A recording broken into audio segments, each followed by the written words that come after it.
আসসালামু আলাইকুম। সুপ্রিয় ষষ্ঠ শ্রেণীর শিক্ষার্থী, আশা করছি তোমরা সবাই ভালো আছো। তোমাদের বার্ষিক সামষ্টিক মূল্যায়নে ইতিহাস ও সামাজিক বিজ্ঞান বিষয়ে এই কয়েকটি অধ্যায় থেকে প্রশ্ন করা হবে। এই কয়েকটি অধ্যায় থেকে তোমাদের বহু নির্বাচনী প্রশ্ন বা এমসিকিউ থাকবে 15টি। আজ আমি বিজ্ঞানের চোখ দিয়ে চারপাশ দেখি এই অধ্যায়ের গুরুত্বপূর্ণ কিছু বহু নির্বাচনী প্রশ্ন এবং উত্তর নিয়ে আলোচনা করব।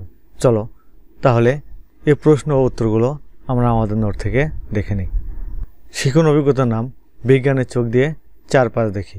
প্রথম প্রশ্ন, বাংলাদেশের রাজধানী ঢাকা কোন নদীর তীরে অবস্থিত? সঠিক উত্তর হবে বুড়িগঙ্গা। বুড়িগঙ্গা নদী ঢাকার কোন দিক দিয়ে বয়ে চলেছে? সঠিক উত্তর দক্ষিণ পশ্চিম।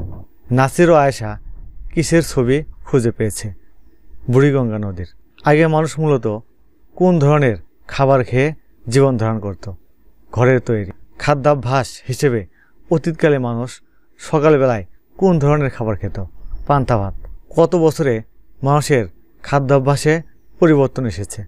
30 বছর। কোনো কিছু খোঁজা অথবা কোনো প্রশ্নের উত্তর খোঁজার প্রক্রিয়াকে কি বলে? অনুসন্ধান।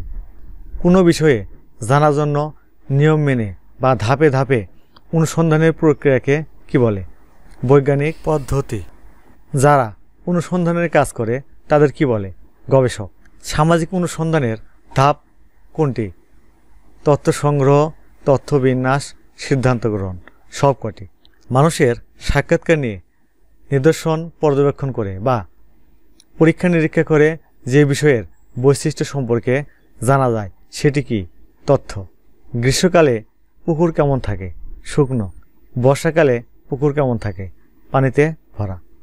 সুপ্রশিক্ষার্থী, এ হলো বিজ্ঞানের চোখ দিয়ে চারপাশ দেখি এই শিখন অভিজ্ঞতার গুরুত্বপূর্ণ কিছু বহু নির্বাচনী প্রশ্ন এবং উত্তর। তোমরা বোর্ড বইটি ভালোভাবে পড়বে, তাহলে আশা করি যে ধরনের প্রশ্ন আসুক তোমরা উত্তর করতে পারবে। আগামী পর্বে আমরা এই অধ্যায় থেকে এক কথায় উত্তরের প্রশ্ন এবং উত্তর নিয়ে আলোচনা করব।